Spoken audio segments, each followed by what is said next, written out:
All right, Jack, let's get going here. Welcome to everybody who's joined the Omni live stream. Today, we are going to talk a little bit about Omni's embedded analytics offering. But before we do that, introduce ourselves. You may have seen us here before. My name's Chris Merrick, co-founder, CTO of Omni. I'm here with Jack Sweeney. Jack, do you want to introduce yourself? Yeah, great to meet everybody. My name is Jack Sweeney. I'm a solutions engineer here at Omni. Cool. So Jack and I are going to show you a little bit about Omni's embedded analytics offering. So first, what is embedded analytics? What do we mean by that? What we mean is the ability to embed Omni dashboards, charts, other visualizations into other applications. So very frequently used in sort of like a SaaS web application context. And this is something that we have built as a way to help people who want to add a data feature to their SaaS application. And also as a way, we have customers who are using this as sort of the core of a very data focused application. So it can really be kind of as small or large as your application demands. And the beauty of using Omni to do this rather than doing it yourself, and I say this as a person who's responsible for an engineering team, is that it can be a very low lift for the engineering team to integrate Omni and then allow product managers, data analysts, folks who are really intimately familiar with the data to essentially build the feature within Omni without using any code, using our chart building, querying, dashboard building tools, and iterate on it, maintain it themselves rather than having to burden the engineering team. So it's really a good way, essentially to kind of take an entire feature and outsource it to Omni rather than having to burden your own engineering team with it. We've had customers who have taken what they estimated would have been months of work and use Omni to deploy a feature in about a week, sometimes even less. So to kind of show you a little bit about what this looks like, Jack, do you want to bring up our demo environment and we can just give you kind of a quick peek? Absolutely. Let's go ahead. So I'll go ahead and share my screen here, and what you'll see is what we call Gleam. And Gleam you can think of as an e-commerce retailer that carries many different brands. As Chris mentioned, this is a good example of an embedded analytics use case. We have folks who use embedded analytics with Omni to do a lot of different things, look at product usage, brand performance, things of that nature. But what we could do here is log into the Gleam portal, and I'll log in as my admin user here. And this will allow me to see how my brand specifically is performing within Gleam's portfolio of brands that they sell online. And when I hit login here, I will see that I am being shown data that's only associated with Carhartt, which is what my brand is as that admin user. So we have a nice partitioning going on here behind the scenes, which we'll dig into more and we'll get into the weeds of, where we're actually injecting mandatory where clauses for each user who is logging into the portal, so that they are only shown their own data based on a single dashboard that's being built, and allows for teams to expand that out across an entire group of customers rather than having specific dashboards per customer. Within this dashboard yourself, you'll be able to see we can do a lot of things, like we can drill into the data if we'd like. I can go ahead and see a lot of information on hover, same as if I was within the native Omni application, but allows for full exploration for end users to really get to know and touch and feel the data.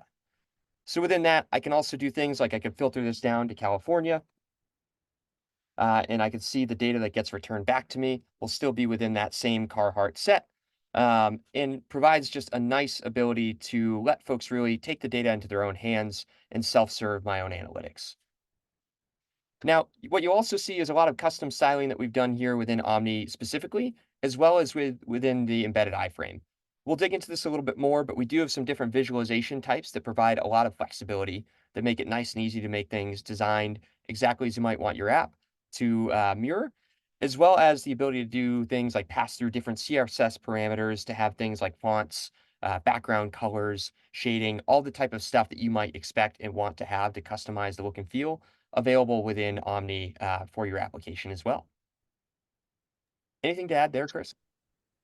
No, that's great. And so this is kind of what a sort of fully baked embedded analytics implementation can look like. But Jack and I thought we might actually walk through how you get to this point, right? Does it actually take, sort of both within Omni and within sort of the engineering code base of your application to do this? And so, the good news is Jack and I actually, we have our own little side project that we run.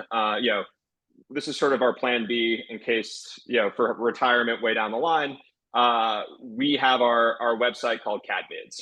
And so Jack and I, this is a website where users can come and post their own cat videos. Other users can interact with those cat videos. They can comment on them. They can like them.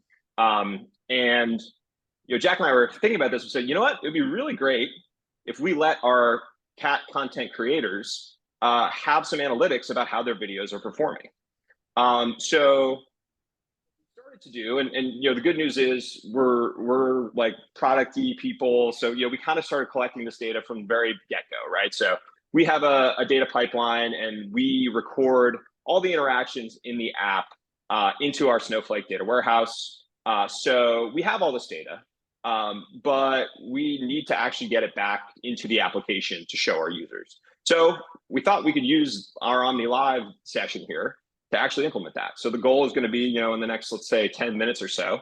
I'll give Jack 15 just in case it takes a little extra to get our analytics dashboard, built from scratch and then integrated back into our CatVids website. So what do you think, Jack? Do you think we can do this?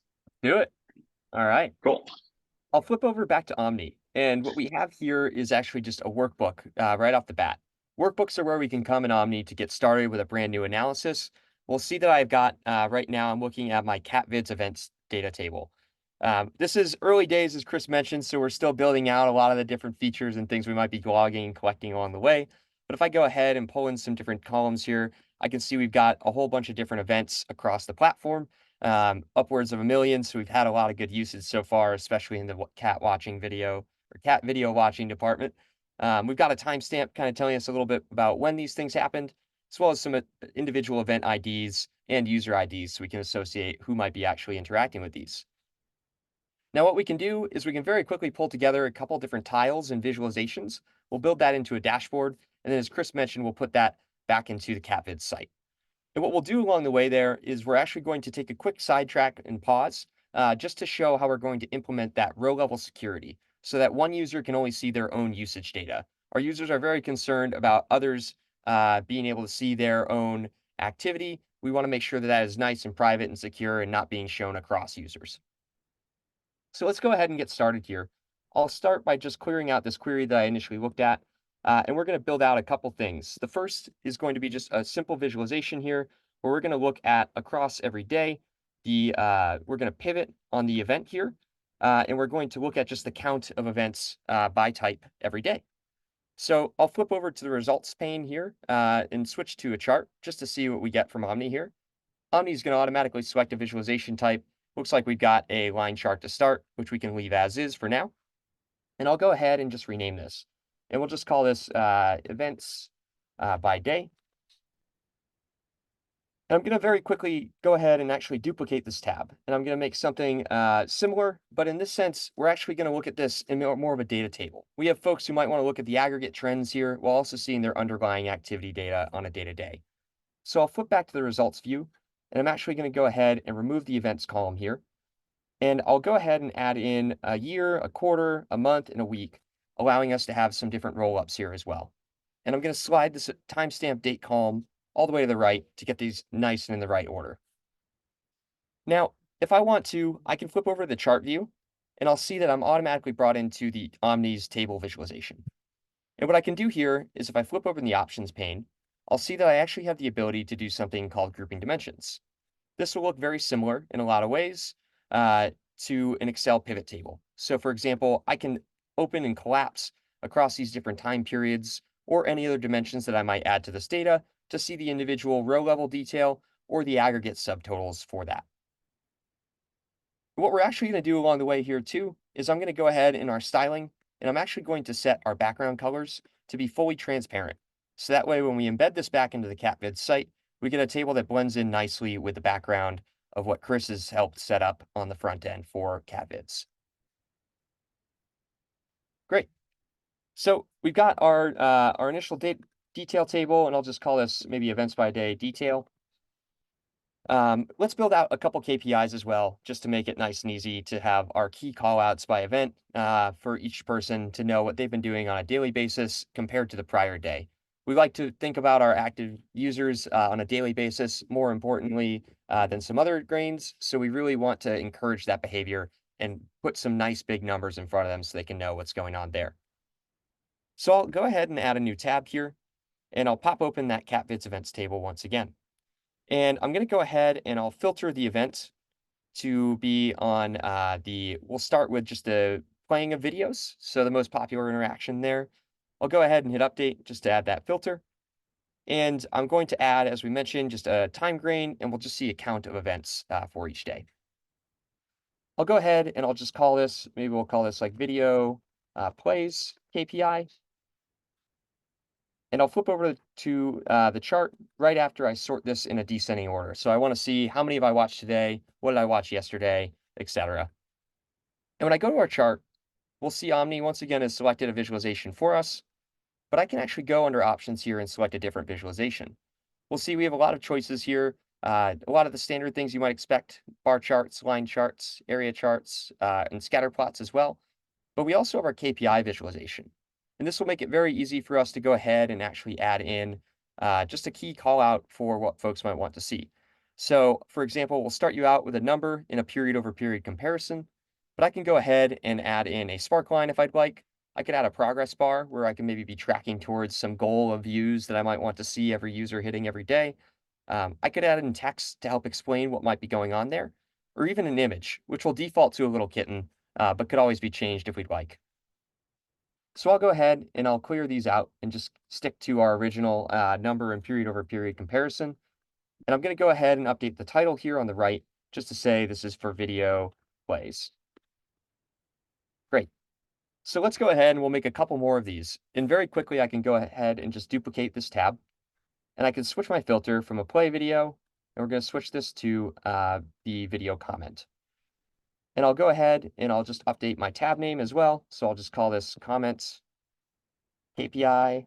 And I will also change the text up here just to say comments. And we're going to do the same thing as well. I'll go ahead and duplicate this 2 more times. And we're going to do this for the video likes as well. So we'll go ahead and do that. And then I will go ahead and also do it for the, let's go ahead and update the name here. So we'll just call this likes KPI. And I'll update that title once again. We'll call this likes. And we will switch this one up here from comment to be video seeking. And we will just call this seeks KPI. Double click on that just to rename it. And I'll just update the title here too. We'll call it seeks. All right, great. So that was pretty quick. What did we just do? We went ahead and we built out a couple different tabs across this workbook to create all these different queries and results for our dashboard. Now, when I flip over to the dashboard view, I'll see that these are all actually laid out on the dashboard for me already. And I can go ahead and drag and drop and click to move these around. So I can grab the video plays KPI and resize that tile down. I'll go ahead and grab the comments one and put it right beneath that and just mirror these sizes across the board here. We're going to go ahead and add in seeks and comments. So really just making it nice and easy to adjust the layout here as I click and drag to move things around as I might expect as an end user. Now let's go ahead and I'll resize this line chart as well, and we'll make this nice table nice and wide. And what we can do as well, just from a design perspective, since Chris is setting up a nice framework for us on the front end, I really want this to blend in. So I don't want these tiles to be on a white background. I want them to just kind of fade into the page. So I can actually, on a tile by tile basis, go through and remove the backgrounds of those. And we'll see as I do that, these look like they sit in the page a little bit more, and they'll blend in nicely with our CatVids site as well there. The one other thing I've noticed is it would be great to add a filter here. So we've got this data for all time, but we might want our users to be able to interact and see how they might be comparing across different time periods to really have a little more control and over the granularity. So I'll go ahead and I'll click add filter up here, and I'll go into my catvids events table and say I want to add a filter on the timestamp. And let's just say we can go ahead and update this timestamp label. We'll just call it date. And I'm actually going to change the default value from 7 days to something like 60, just to give us a little bit more range to work with. Now, the one other thing I'll note here is that I like the line chart, but maybe I'm a little more interested in the nominal values than just the trend. So I can flip quick back into the workbook, and I'm actually going to change this up to be a bar chart for us. And now when I flip back to the dashboard, we'll see that that is reflected in the stacked bars as well. Great. One of the last things we can do here is just let folks know what they're looking at. So I'm going to go ahead and add a text tile, and this will give us a markdown tile that we can have in our visualization that I can come in and edit and update and apply all the types of markdown formatting that I might need. So I'll just go ahead and call this welcome to catvids stats. And the nice thing is, if I don't know markdown formatting, we do have this little toolbar up here to help address heading sizing. We can do things like bolding, italicizing, strike through, all the same kind of commands you might be used to if you've used markdown in the past. And we'll go ahead and we'll remove the background here as well and just squeeze that up. All right, so we've got our dashboard, and we can go ahead and we can drop this into the catvids site. But what do we still need to do? Well, we need to add that row level security to make sure that user by user, we're not going to be showing folks the wrong data. To do that, we're going to do two things. The first is adding what we call a user attribute. And I'll go ahead and I'll open up a new tab here where I'll go back to the Omni homepage. And within the admin section, we'll see that there's this section called attributes. This will allow me to associate an individual user with a value for that attribute. And we can do this internally just by hitting a new attribute button here, and we'll call it catvids user. I'm going to go ahead and use a API name of just the catvids underscore user. And we can do things like we can choose if this is going to be a string, a numeric, if we want to have multiple values allowed, give a description, or just provide a default value, which I'll set to be true. Now, the great thing is when I come over to users over here, I can actually go ahead and see for each user what's being set. I've filtered this down just to myself for the purposes of the demo, make it a little easier for us to work with so we don't have to look across all the users here. But I could go in and actually edit my value away from the default if I'd like. Now that we have this attribute, I'll pop back to our workbook here. And what we're going to do is I'm actually going to go back and go into the model within Omni. And I'll pass it back to Chris for just a moment to speak about the model as well, to give a little bit of a high level of what we're working with here. Thanks, Jack. And yeah, so Jack's been hard at work kind of setting up all this analytics. And I think this is where the data model underlying everything you do in Omni is a real sort of key piece of this puzzle, because not only is this going to make it really easy for Jack to set up this row level security sort of enforced filtering, and you'll see he's adding this access filter, which is going to ensure that anytime this data is accessed, it is this filtering is applied. But I think the key other thing to keep in mind here is that this is not just going to apply to this workbook or this dashboard. We're applying this at the topic level. And so the topic is kind of the entry point to exploring all of this data. So that means whenever this data is explored, this row level filtering will be applied. So even if new dimensions, new even views are added to this topic, the row level filtering will always be applied, so that when we go expand the types of analytics that we're offering our catvids content creators, we can still rest assured that they're never going to see data that doesn't belong to them. So that's and we're going to show shortly how we link this all together with the catvids user ID that is coming from the catvids application. Exactly. And as Chris mentioned here, what I was doing while he was speaking was adding what we call an access filter. So this is going to inject row level security. And there are three components to how this interaction works. The first is mapping what database field or reference we want to say should be included as part of the where clause. So in this case, we're doing that on our user ID. So I've got a table reference here, and then the corresponding user ID for that. The next is the user attribute. So basically saying, what am I comparing this to? What am I setting equal to in this column in the where clause for the SQL, which we can set back on that user attribute page, and we'll do in just a moment. And the last is a value for unfiltered. You can think of this as almost a bypass for this access filter, saying if anyone has a value of true, so let's say the admins who might be building this dashboard, such as ourselves, let them see everything. Otherwise, apply that row level attribute. So what we'll do is I'll pop back to our user attribute here, and I'm actually going to set my value to one of our user IDs. Now what we'll see is when I go back to our dashboard here, or our workbook rather, if I refresh the page, we'll see that this visualization will update. And now when I go ahead and take a look at the SQL here, we'll see that we are including a user ID that's actually being part of this restriction. So I can see that this is filtering on the given user ID to have that correct value and showing me just my individual views that I might have as a user.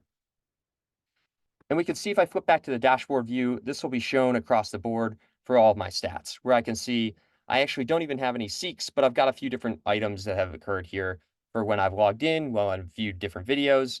And you can see this user has spent quite a bit of time looking at some different cat videos on a regular basis here, as well as the detail table that we provided. And just to drive this home, when I flip back, I'll show one more time, as I filter back to myself. If I were to unset this for myself, now I can go back to my dashboard and I'll see I can refresh and I'll see that these numbers are now back to that global value. And if I look at the SQL directly for this individual tile, for example, we'll see that there is no where clause because my value is set to that unfiltered value. So it really provides that nice security around having that row level security within the data set itself on a regular basis. And the way that we do this at scale is through our SDK, which I'll actually flip over to now to talk a little bit about and let Chris kind of voice over as we're looking through this. Thanks, Jack. So this is the cat vids source code. Please, try not to rip us off because this is highly proprietary. But you'll see in this, so this is built using a web framework called Remix. You don't need to know anything about Remix other than Remix in this file, we have sort of a function that's running on the server side that is generating our URL that is going to be put into an iframe to actually point to Omni and expose the dashboard. So this function called loader is the function that runs on the server side. And it's, in this case, it's really important that this runs on the server side. It contains a secret that you can see there in the middle, which is the way that we sign this URL to ensure that you are only able to embed your own dashboards and that your dashboards will never be embedded by anybody else. So the iframe URL is generated on the server side. And so let's kind of walk through. It points to a piece of content, and that is a pointer to that dashboard that Jack just created. You can easily find that ID from within the share dialog in the dashboard. Go over to that embed section, and yeah, you can see it right there at the end. So we point to the dashboard. We configure some information about like the user who's going to be using this this embedded instance of Omni. So we can give it an external ID that really can be anything that sort of is more useful for us to understand, later who was the user. So we're going to use the catvids user's email as the external ID, also the catvids user's name as their name. And so then organization name and domain map to it essentially pointers to our instance of Omni. So an organization name, will be really the customer's organization. I've already mentioned the secret. Then we get to sort of the more interesting part, the user attributes. So this is just a programmatic way to set the user attributes that Jack showed you a minute ago in the UI. And so what's going to happen is we are actually mapping that to the catvids user ID. So that's really kind of the key piece that ties this whole puzzle together. That catvids user ID is going to get then passed into Omni, set as a user attribute, and we'll filter the dashboard down to just that user's data. And then finally, we can also pass in some theming information. So we have done that to sort of match the catvids brand guide. And you can see we're setting the background color, the border color that way. And there's dozens of other theming parameters that you can set using the SDK. One thing I should call out too that I forgot to mention, you can, Jack, at the very top, you can see we're importing this embed SSO dashboard function from the Omni SDK package, which you can install with npm. So this is just, the part you didn't see was like a simple npm install or yarn add omnico/embed. That makes this function available. And then we call it from within the server side of our application. And so the way Remix works is we create this iframe URL on the server side, we return it from this loader function. And then Jack, if you scroll down, you'll see on line 36, this index function is defines the actual UI, the browser side code of this URL. So we grab this iframe URL from our server side and we put it into an iframe inside of the actual page. So that is sort of the full run through of the implementation. As you can see, it's a one function call with a handful of parameters, and then you just wire it into your iframe and you are good to go. So Jack, do you want to now show a little bit of, let's see what this dashboard looks like. Let's do it. So if you refresh, one part we didn't show you is that we also added a button for it. So you can see the button for the admin section. We could click on that and we've got our dashboard. So as Chris mentioned, nice job, Jack. Yeah, I think we might have got under 15. Not quite sure if we got there under 10. But as mentioned, we had that filter point through that I could still come in and interact with. I could adjust this down to maybe like up to 90 days or down to 30 days, for example, making it nice and easy to see how that data changes. But we have the table that we have for the detail where I can come in and interact and see what the individual values are. I could go in and drill into this information as well if I wanted to see what these events were. It'll allow me to just pull this right up and see within the iframe itself the actual individual play events that might have happened, when they happened. And we have a lot of functionality within the iframe, as we showed earlier with Gleam as well. So big shout out to Chris for getting this put together on our snappy looking site. But we're hoping this is going to bring us a lot of new customers here at CatVids and folks who join our community as well. Awesome. Well, so that is the full end-to-end run through of how you embed Omni Analytics into your SaaS application. Obviously, that was a super quick run through, just to kind of give you an idea of what's possible. We have many customers doing this to fuel their own data-powered applications. One of our customers' primary bid have built and launched a customer data product in less than a week. So it's really, it gives you a ton of power and flexibility to move quickly, without burdening an engineering team to build all this functionality from scratch. So if you have any questions, our team is sharing. So we can hang around here for a few seconds to see how many questions come in. Otherwise, feel free to reach out to us if you want to see more or hear more about our embedded analytics.